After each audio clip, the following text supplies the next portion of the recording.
Sunita Williams ஒட்டி பல கதைகளும் சர்ச்சைகளும் தொடர்ந்து வந்துட்டே இருக்கு. பூமி கூட்டு வரதா சொல்லியிருக்காங்க. என்ன நடந்துச்சு? இன்டர்நேஷனல் ஸ்பேஸ் ஸ்டேஷன் அப்படின்னு ஒன்று இருக்குது. பல நாடுகள் சேர்ந்து ஒரு விண்வெளி ஆய்வு கூடத்தை அமைச்சிருக்காங்க. ஸோ நம்ம பூமியை சுற்றி இந்த ஸ்பேஸ் ஸ்டேஷன் அப்படிங்கிறது பார்த்தீங்கன்னா சுற்றி வந்துகிட்டே இருக்குது.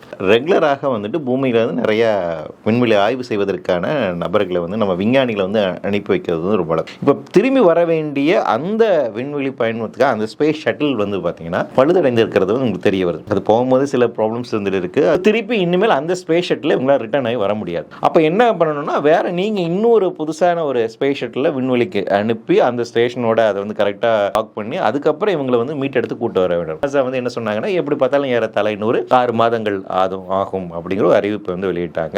ட்ரம்ப் அவர்கள் வந்ததுக்கு அப்புறம் இல்ல பைடன் அரசனுடைய தோல்வி அது இல்ல நான் இப்ப வேகமா கொண்டு வர பாருங்க அப்படின்னு சொல்லிட்டு நான் துரிதப்படுத்தணும் அப்படிங்கிற வகையில் இப்ப அடுத்த புது ஷட்டில் அனுப்பி இவங்களை கூட்டு வரக்கான ஒரு வேலைப்பாடு செஞ்சிருக்காங்க.